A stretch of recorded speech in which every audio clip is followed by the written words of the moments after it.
Obrigada, pastor. Uau, gente, que responsabilidade, hein? Agora ele triplicou a minha responsabilidade. A graça e a paz do Senhor, meus irmãos. Que alegria estar com vocês nesse dia difícil para mim.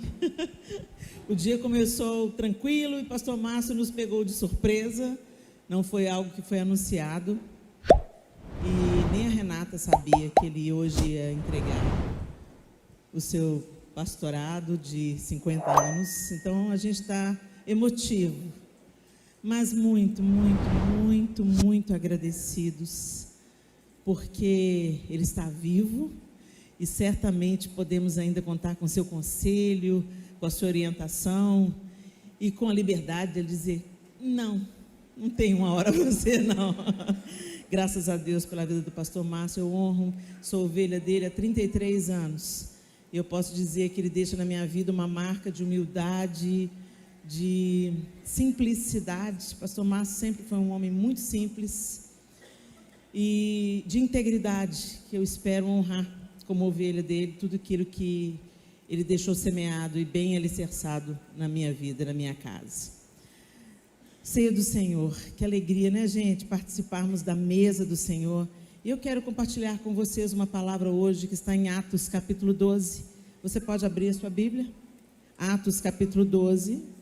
Eu vou usar a Almeida Revista e Atualizada. Nós vamos ler a partir do verso 1, Atos 12, a partir do verso 1. A palavra de Deus diz assim: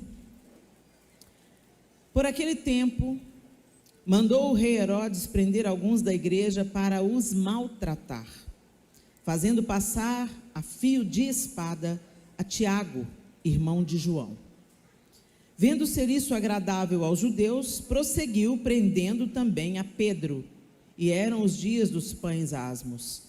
Tendo-o feito prender, lançou no cárcere, entregando-o a 4 escoltas de 4 soldados cada uma para o guardarem, tencionando apresentá-lo ao povo depois da Páscoa.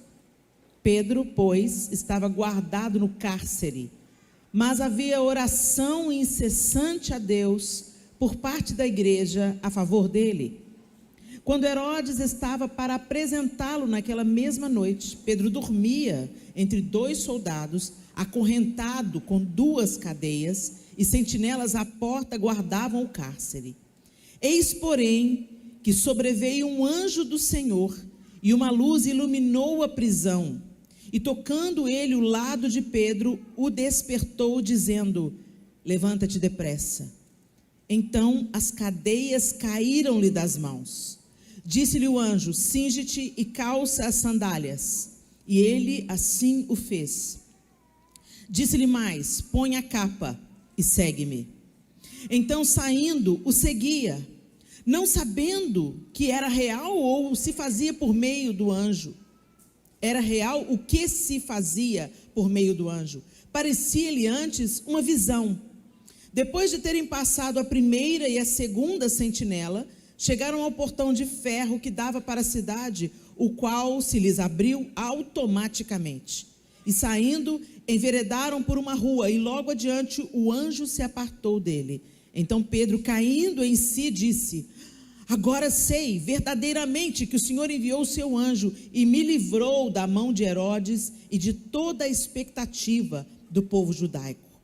Considerando ele a sua situação, resolveu ir à casa de Maria, mãe de João, cognominado Marcos, onde muitas pessoas estavam congregadas e oravam. Quando ele bateu ao postigo do portão, veio uma criada chamada Rode ver quem era. Reconhecendo a voz de Pedro, tão alegre ficou que nem o fez entrar, mas voltou correndo para anunciar que Pedro estava junto do portão. Eles lhe disseram: estás louca? Ela, porém, persistia em afirmar que assim era. Então disseram: é o seu anjo. Entretanto, Pedro continuava batendo. Então eles abriram, viram-no e ficaram atônitos. Ele, porém, fazendo-lhe sinal com a mão para que se calassem, contou-lhes como o Senhor o tirara da prisão e acrescentou: anunciai isto a Tiago e aos irmãos. E saindo, retirou-se para outro lugar. Sendo já dia, houve não pouco alvoroço entre os soldados sobre o que teria acontecido a Pedro. Vamos até aí. Esse episódio fala muitas coisas e ensina muitas coisas para a gente. Primeira coisa que é bom a gente lembrar é que esse episódio aconteceu com Pedro. Pedro, o mesmo que havia negado Jesus. Pedro, o mesmo homem impulsivo que havia cortado a orelha de Malco quando este veio junto com os soldados para prender Jesus. Pedro era um cara impulsivo, Pedro era um cara sanguíneo hemorrágico, né, como dizem. Ele agia primeiro, depois pensava. E Pedro, tantas vezes, tão audacioso, mas ao mesmo tempo tão vacilante. Pedro, em um momento, fala com Jesus: Jesus, tu és o Cristo, Filho do Deus vivo. E daqui a pouco ele quer impedir Jesus de subir para Jerusalém para ser morto. E escuta do mesmo Jesus que disse: eu te digo, Pedro, que não foi carne e sangue que te revelou. Daqui a pouco Jesus está falando: arreda Satanás. Então Pedro era essa pessoa que fala: claro que o Senhor não vai morrer, se for preciso eu vou morrer pelo Senhor. Daqui a pouco está arrancando a espada, cortando a orelha do outro, e daqui a pouco foge e nega. Pedro é tão a gente. Nós somos tão parecidos com Pedro. Um dia a gente está morrendo por Jesus, outro dia a gente está negando a Jesus com as nossas atitudes e com as nossas escolhas. A gente gosta muito de criticar Pedro, porque a gente critica tudo aquilo que a gente se vê, né? O outro funciona muito como um espelho, que te incomoda muito no outro, na verdade pode estar revelando muito do seu próprio coração. E Pedro é esse homem, e começa o texto falando que por aquele tempo, que tempo? Aquele tempo Jesus já tinha morrido, já tinha ressuscitado, já tinha sido assunto ao céu, seus discípulos já haviam sido empoderados pelo Espírito Santo para testemunhar de Jesus por toda a terra. Foi para isso que eles receberam poder, para serem testemunhas de Jesus. Não foi para ganhar notoriedade particular, não foi para se transformarem em famosos, não foi para afirmar que tudo que tinha acontecido era verdade e que eles eram para ser tratados de uma maneira diferente, com honras, não. Eles foram cheios do Espírito Santo, e aqueles 11 homens oscilantes, meio acovardados e trancados em casa, com medo de serem os próximos na fila da crucificação, se transformaram em homens ousados, dispostos a morrer pelo Evangelho. E eles se alegravam diante da possibilidade de fazê-lo. Eles se achavam dignos de serem perseguidos por amor a Cristo. E esse Pedro foi preso, e Tiago, irmão de João, morto. Você já pensou o que é isso? Uma coisa é você ser perseguido. A gente fala aqui no Brasil que a gente é perseguido. Gente, isso é uma tremenda cara de pau. Falta de vergonha na cara a gente falar que está sendo perseguido. A gente tem um incômodo aqui, outro ali, um vizinho chato, alguém te despreza pela sua fé, né? Não quer ouvir o seu evangelho, zomba de você, mas perseguição é outro nível. Perseguição você pode ser preso e morto por causa de entregar uma Bíblia, por exemplo. No Oriente Médio isso acontece com recorrência. Você pode ser morto por dar Bíblias de presente. Você pode ser preso se for pego em praça pública pregando o Evangelho. Isso é perseguição. E perseguição é o que está acontecendo nesse contexto aqui. Tiago foi morto. Quando a coisa acontece com alguém lá no Oriente Médio, você fala assim: ô Jesus, sustenta a tua igreja. Mas quando alguma coisa como essa acontece com seu amigo, seu companheiro de jornada, seu irmão, seu filho, aí a dor é outro nível, não é? Pega mais perto da gente. Então eu fico imaginando o coração de Pedro aqui, porque Tiago já havia sido morto e ele estava na fila para ser o próximo. Ele não estava apenas preso, mas o que o texto está dizendo para a gente é que Herodes achou legal, porque os judeus gostaram dele ter executado Tiago, então ele prendeu Pedro e falou assim: eu vou apresentar para o povo depois da festa. E o que ia acontecer? Certamente ele ia ser condenado à morte. E é interessante que a gente nota que, meu Deus, que medo é esse desse homem, né? Tanta guarda para prender um único homem. 4 guardas. 4 guardas de 4 homens, 4 escoltas de 4 homens, e ele ainda estava entre 2 soldados, acorrentado, e ainda preso. Eu falei, meu Deus, que medo, hein? Que aterrorizante que esse evangelista ousado se tornou. Aquele que anuncia o evangelho ousadamente, ele se torna realmente uma ameaça para os planos das trevas. Eu quero que você entenda que o Senhor tem te dado tudo que Ele tem te dado, não é apenas para te mimar, te proteger, marcar a sua identidade. O evangelho não é sobre você. O evangelho é sobre transbordar. O evangelho não é para reter. O evangelho é para servir, o evangelho é para ser anunciado, o evangelho é para saquear o inferno, o evangelho é para libertar os cativos, o evangelho é para trazer vida onde há morte, luz onde há escuridão. O evangelho não é para a gente se isolar no gueto gospel. O evangelho é para vazar pelas paredes da igreja, pelas janelas da igreja e ir transformando tudo ao redor. Então, onde você mora, o evangelho está plantado. Então, como é que está a sua vizinhança? Sua vizinhança está sendo cuidada, discipulada, orientada, amada, cuidada, provida? Porque é para isso que você foi plantado lá na sua vizinhança difícil, com aquele seu vizinho endemoniado. Pois é, onde tem a luz, é a treva que tem que bater em retirada. Muitas vezes a gente está com uma vizinhança difícil, você, eu quero ir embora, Deus, me tira daqui. Não, Deus não vai te tirar de lá não, lá é o seu campo missionário. Tem gente que está querendo ir para a África, mas não quer pregar para o vizinho. Fica firme aí, seja luz onde Deus te plantou, seja luz na sua casa, seja luz na sua família, seja luz no seu bairro, seja luz na sua rua. É sobre isso que é o evangelho de Jesus Cristo.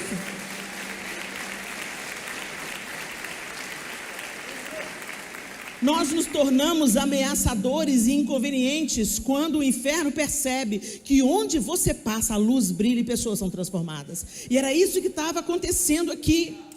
Pedro se tornou um cara tão ameaçador porque não podia reter a represa que tinha rompido os rios de águas vivas que tinham sido abertos na vida de Pedro. Onde ele ia, não tem ouro, não tem prata, mas o que eu tenho eu te dou, levanta e anda em nome de Jesus. O cara estava turbinado na autoridade de Cristo. E isso enfurece o inferno.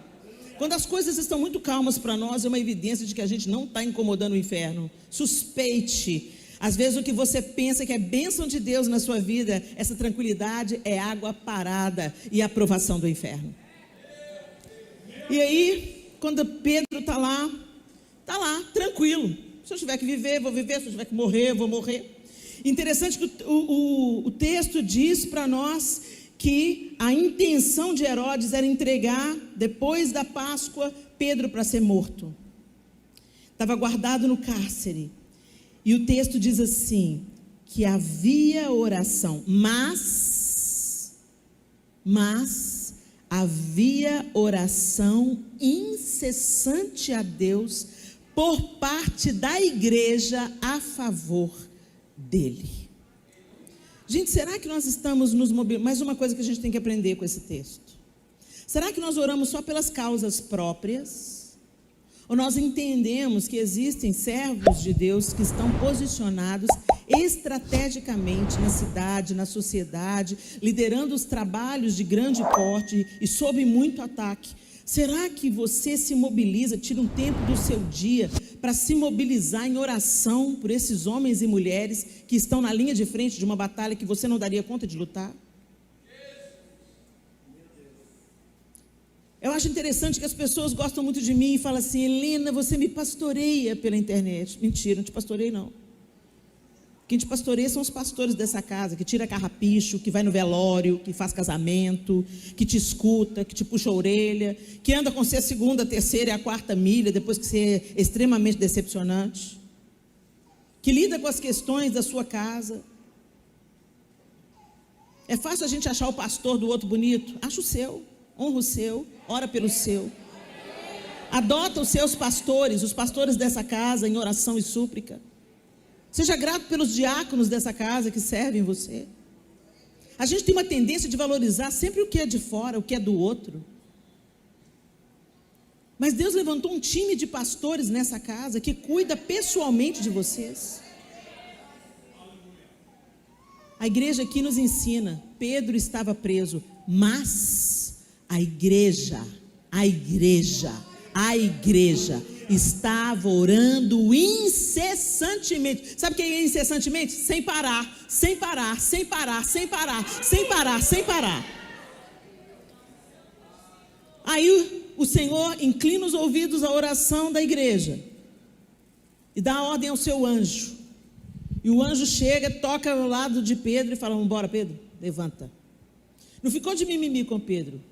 Não ficou passando a mão no Pedro, falou: Pedro, tá aí, né, Pedro?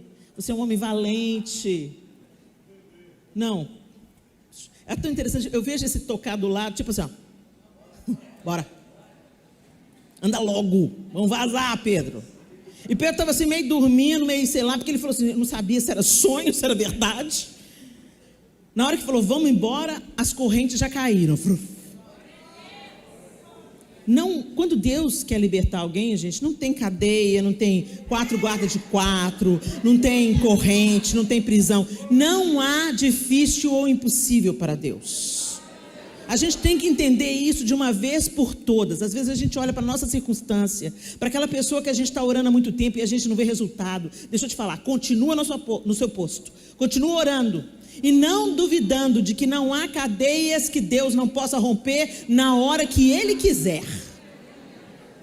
Mas fique fiel e permaneça no seu posto de oração. Tem gente que ora 1 ano, ora 2 anos, ora 3 anos. E fala assim, Deus não quer não, deixa para lá. Na hora que Deus mandar, para de orar porque eu não quero, aí você para. Se Ele não te falou nada, continue orando. Continue orando. Continue orando. Há um tempo atrás eu conheci uma irmã que ela orou 30 anos pela conversão do marido. Eu falei, 30 anos, pastora, mas eu não desisti. Agora está aqui comigo, está mais na igreja do que eu. Agora eu tenho que ir falando, vamos embora bem, vamos embora bem, vamos embora. E ele não quer sair da igreja. Isso chegou a sua resposta, porque você permaneceu, perseverou. E não foram 30 anos perdidos. Não apenas porque teve um resultado, o marido dela se converteu, mas porque nesses 30 anos ela foi modificada. Deus nunca trabalha de um lado só. Ele trabalha de um lado e trabalha do outro. Ele trabalha na nossa paciência, na nossa resiliência. Ele trabalha na nossa humildade. Ele abate o nosso tupete que fica altinho. Ele afasta de nós o orgulho quando ele está moendo a gente, aperfeiçoando a gente através da espera. Então fica firme aí. E aí Pedro vai seguindo o anjo sem saber direito o que está acontecendo, se ele está vivo, se ele está morto, se ele está tendo visão ou se é de fato. E aí, gente, é tão interessante. Primeiro as cadeias caem, ele passa pelo meio da primeira guarda, passa pelo meio da segunda sentinela e o portão abre automaticamente. Hoje isso pra gente é normal, gente, mas naquela época não era não. O portão abre automaticamente. Hoje você chega em casa e aciona o controle remoto. Lá naquela época não era isso que acontecia não. E o portão abre e quando Pedro percebe, ele já está na rua. Já está livre. Aí o anjo que já tinha cumprido a ordem se aparta dele. E o que ele vai fazer? Ele vai procurar a igreja. E é tão interessante que ele vai procurar a igreja que estava acontecendo na casa de Maria, mãe de João Marcos. Às vezes a gente pensa que a igreja são só essas estruturas. A igreja é a sua casa. A sua casa tem que ser uma igreja. É importante demais isso aqui. A comunhão do corpo, a mesa do Senhor. Isso é fundamental. Mas não é para a gente sair e a igreja ser só aqui não. É para a gente sair e continuar sendo a igreja. Então a igreja no seu bairro, a igreja na sua rua pode ser a sua casa. Um lugar de oração, um lugar de busca, um lugar de anunciação do Evangelho de Jesus Cristo. E Pedro foi atrás dessa igreja. E é tão interessante que ele chega e bate na porta. E o povo estava, o que, gente? O povo estava reunido lá orando por quem? Por ele. Aí vem a serva, vem Rode, e vê Pedro. E ela fica tão alegre que Pedro está ali batendo na porta que ela vai e não abre a porta. Ela vai e não põe Pedro para dentro. Às vezes nós somos como Rode. Nós somos tão entusiasmados com aquilo que Deus está fazendo que a gente não faz a parte que a gente tem que fazer. A gente fica só se alegrando. Uau, Deus está libertando, Deus está curando. Abre a porta, Deus está libertando. Olha isso, Deus tirou Pedro. Abre a porta, Rod, porque eu posso ser preso de novo. Completa a obra, faz a sua parte. Às vezes a parte da gente é uma parte tão simples. Era só ela abrir a porta. Mas ela deixou que a empolgação e a alegria ela não cumpriu o que ela tinha que fazer imediatamente. Pedro continuou ali, na berlinda. Ele podia ter sido preso novamente enquanto ele batia. E Rod ficou tão alegre que foi lá contar para o povo. Às vezes a gente quer contar para o povo as bênçãos do Senhor, ao invés de continuar no nosso posto, ou fazer o que a gente tem que fazer. Ela vai, se volta para o povo e fala: Pedro está aí. O povo estava o quê, gente? O povo estava... E o que eles fizeram? Não, é mentira. A gente é a gente, não é, gente? Você está orando, mas quando a bênção chega, você duvida. Ah, será que é isso mesmo? Ah, será que é Deus mesmo que fez? Será que é? E Roger está falando: Pedro está aí na porta. Ô, mas está doida. A menina está doida, está com tanta vontade, coitada, que está doida. Alguém vem anunciar para você o que Deus está fazendo. É doido. Está vendo? Não é bem assim, não. Já aconteceu isso com você? Deus faz um sinal, uma maravilha. Fulano foi curado do câncer. Mas agora vai ter que fazer exame 5 anos, né? Vamos ver se isso não vai voltar. Vamos ver se isso aí não é um placebo, né? Crê, celebra, age, acreditando que Deus é fiel. Você está pedindo, quando Deus manda, você fala: ah, será? Aí ele falou assim: é o anjo dele. Ou seja, mataram Pedro. É porque na cultura judaica, gente, quando fala assim, eles acreditavam, né, que o anjo da pessoa se apartava, o anjo da guarda que guardava cada pessoa, se apartava dele quando ele morria, porque não tinha mais necessidade o anjo da guarda, vamos dizer assim. Isso é uma cultura do judaísmo, né? E aí, você deve ter visto o anjo dele. Você deve ter visto um fantasma. Não é bem assim. Mas Pedro continuou batendo, e eles vieram e ficaram maravilhados. Eles ficaram maravilhados com aquilo que eles estavam vendo diante dos olhos deles. Eles disseram primeiro para Rod: estás louca? Ela, porém, persistia em afirmar que assim era. Então disseram: é o seu anjo. Entretanto, Pedro continuava batendo. Então eles abriram, viram-no e ficaram atônitos. Ele, porém, fazendo-lhe sinais com a mão para que se calassem, contou-lhe como o Senhor o tirara da prisão, e acrescentou: anunciai isso a Tiago e aos irmãos. Não ao Tiago, irmão de João, mas ao Tiago, irmão de Jesus, que era um dos líderes da igreja em Jerusalém. Ou seja, leva aquilo que Deus fez comigo, leva a notícia para aqueles que também estão sendo perseguidos. Leve esperança. O Senhor continua conosco. É o Senhor quem determina o nosso fim. É tão interessante que depois Pedro foi executado. O Novo Testamento, ele não diz isso. Ele diz apenas Jesus profetizando quando ele se encontra com Pedro ali na praia, onde ele pergunta: Pedro, tu me amas? Pedro, tu me amas? Naquele episódio, Jesus fala para Pedro a maneira como ele iria de morrer. Fala: Pedro, vai ter um dia que você vai ser amarrado e levado para um lugar que você não quer ir. E o texto diz para a gente que Jesus estava dizendo a ele como ele haveria de morrer para glorificar o nome do Senhor. Há outro tipo de escrita, na tradição, diz que Pedro foi crucificado de cabeça para baixo nos arredores de Roma, por volta do ano 67 depois de Cristo. Mas a Bíblia não afirma isso. Mas Jesus diz claramente que ele iria ser sacrificado, como Jesus também foi. Ele também glorificaria a Jesus através da sua morte. Então, peraí, Deus livrou Pedro numa hora e não livrou em outra? Deus tem um plano e a hora dele é perfeita. Se não chegou a sua hora, meu irmão, o inferno inteiro pode se levantar. 4 guardas de 4, correntes, cadeias, prisão, portão de ferro, Nada vai tirar a sua vida e nada vai impedir o agir de Deus em você. Não há nada que o Senhor não diga, vai e faça com os seus anjos, que eles não façam. Agora, Pedro sabia que aquele momento ele estava sendo poupado para continuar anunciando a morte e ressurreição de Cristo.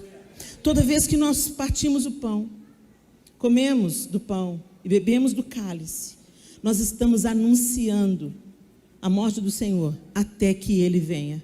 A morte para a redenção de pecados, a sua ressurreição, para nos reconectar com o Senhor. Essa é a nossa esperança. Jesus vem. E quando nós partimos o pão e bebemos do cálice, nós estamos fazendo isso em memória do Senhor, aguardando com expectativa a sua vinda. E enquanto aguardamos com expectativa a sua vinda, nós não vivemos mais para nós mesmos, vivemos exatamente como Pedro. Ele saiu dali, mandou recado para o pessoal. Daqui a pouco, quando você continua lendo o mesmo capítulo, você vai ver que Herodes manda executar os guardas, como se fosse a culpa dos guardas, e logo depois o próprio Deus executa juízo sobre Herodes, porque ele aceita ser chamado de Deus e morre comido de bicho. Tudo no mesmo capítulo. Começa com Herodes triunfando sobre os discípulos e termina com Herodes sendo comido de bicho. Deus executa os seus inimigos. Não é papel nosso executar os inimigos. É o papel de Deus. E hoje a gente está querendo fazer justiça. Hoje a gente está querendo ensinar para Deus como é que Ele vai mudar a nossa história no Brasil. Dar sugestão para Deus como é que Ele pode nos abençoar. Quem Ele pode pôr no poder. A gente quer ensinar Deus a ser Deus. E eu quero te dizer, meu irmão, confia. Não interessa se o pau está quebrando. Não interessa se a gente vai ser preso. Não interessa. O Senhor será glorificado. Se nós somos de fato igreja, o Senhor será glorificado. E nada vai fazer a gente declinar do nosso propósito. Pode bater, pode prender, pode tentar matar. Só vai me matar na hora que o meu propósito acabar. E enquanto o meu propósito não acabar, eu vou abrir essa minha boca grande para falar: o Senhor reina, Ele vai dar um fim à injustiça, à impiedade, e Ele vai nos dar novos céus e nova terra, porque ninguém conserta essa bagaça a não ser Jesus Cristo, o Rei.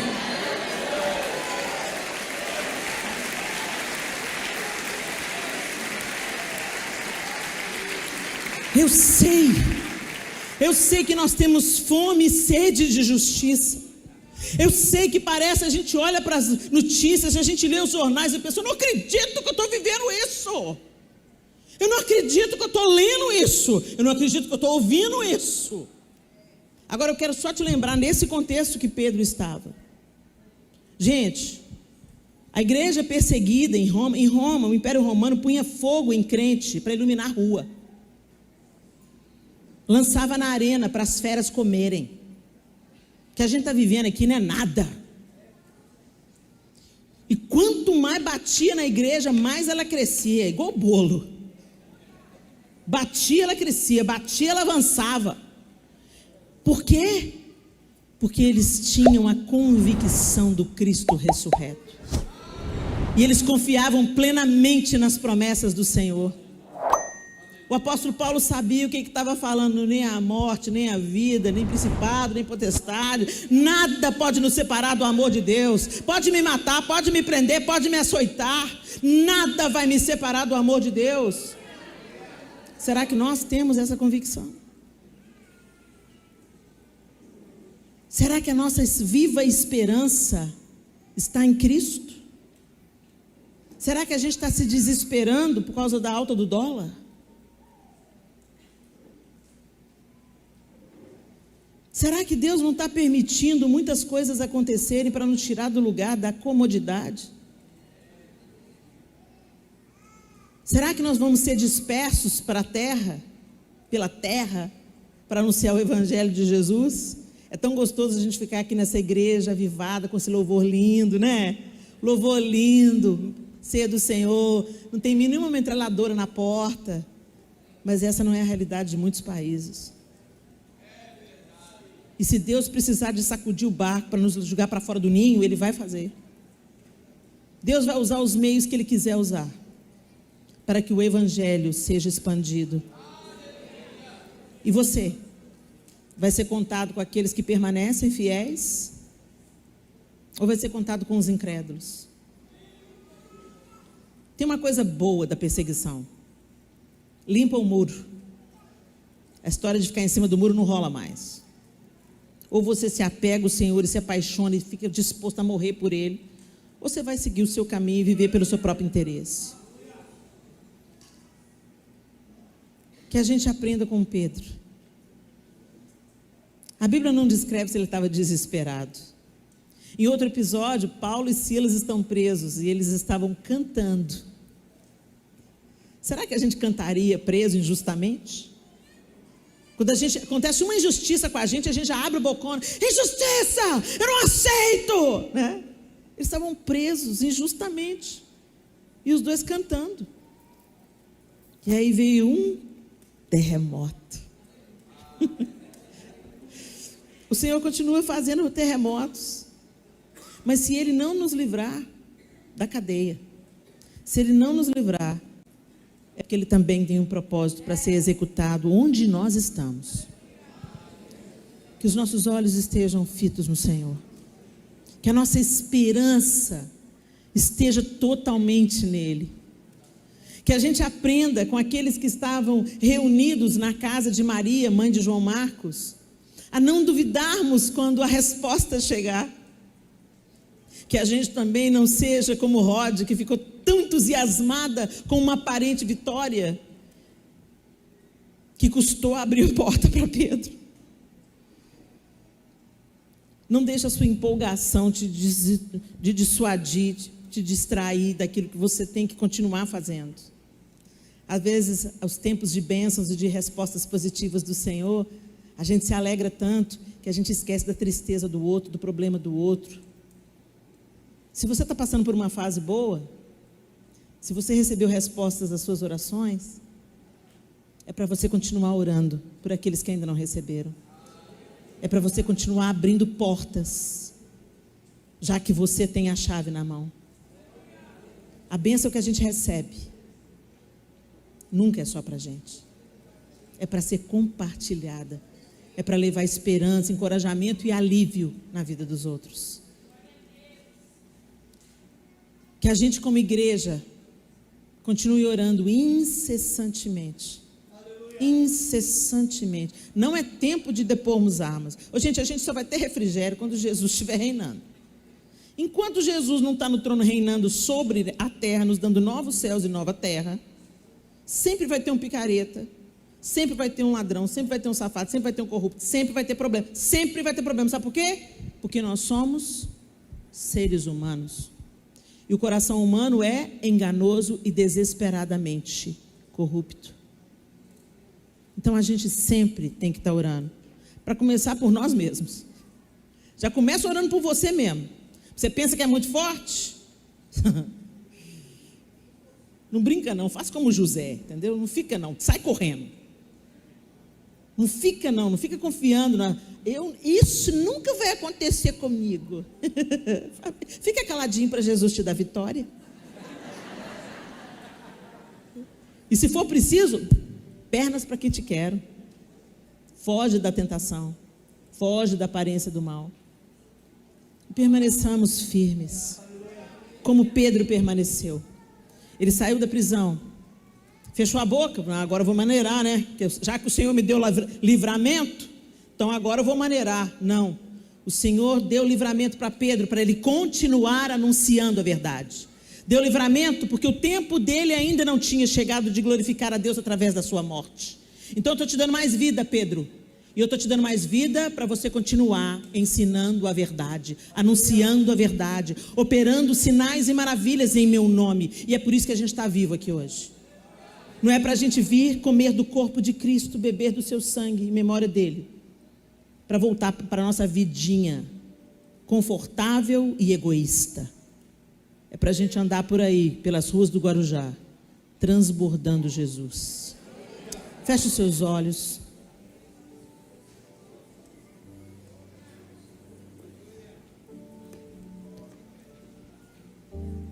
E aproveite esse tempo que nós estamos nos preparando para tomar a ceia, para não ser achado indigno.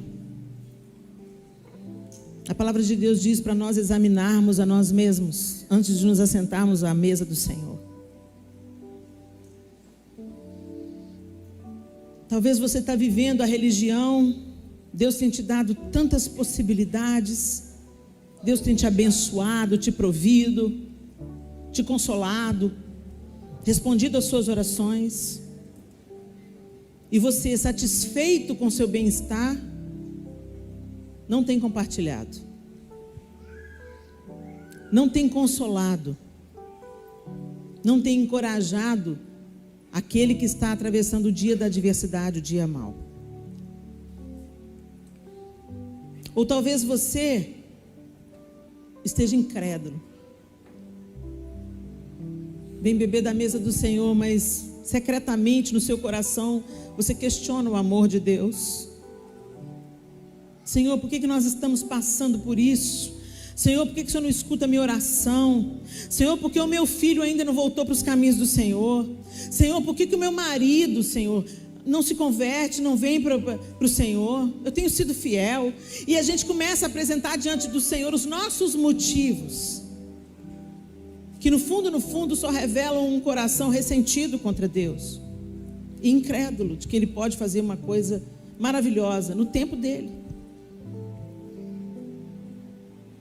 Isso também é pecado, gente. Então, enquanto a gente vai cantando esse nome, que é sobre todo nome, deixa o Espírito Santo sondar o seu coração.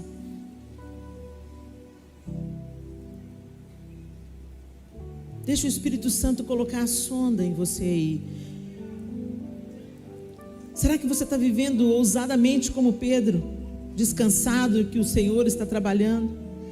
Pedro estava dormindo. Eu fico pensando se eu ia dormir numa cadeia, numa prisão, se eu ia conseguir dormir, prestes a ser executado. Ele dormia. O anjo teve que acordar ele. Minha vida do Senhor, Ele que sabe o que faz com ela. A igreja estava orando incessantemente. Será que nós somos como aquela igreja? Mesmo vacilante na sua fé, permaneceram orando. Será que seremos contados com o Rod? Às vezes a gente está se alegrando tanto com as nossas bênçãos que estamos nos esquecendo de fazer o que a gente tem que fazer, de cumprir a nossa missão. Será que a gente está distraído com a nossa vida boa? Será que Deus vai ter que permitir uma trombeta tocar na sua vida para você acordar? Que o Senhor nos ajude a cumprir o nosso propósito e vocação, a sermos igreja, a orarmos incessantemente, a abrirmos as portas, a sermos facilitadores para que a salvação chegue a tantos que precisam, e que nós sejamos fortalecidos na nossa fé, em nome de Jesus. Você pode cantar esse nome?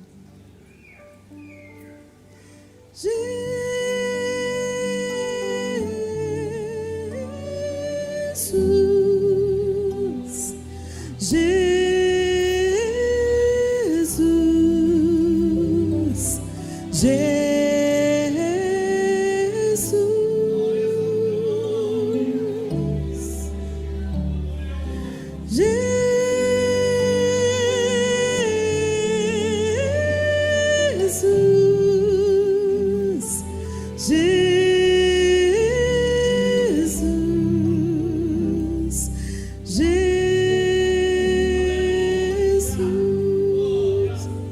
sobre todo nome. Jesus.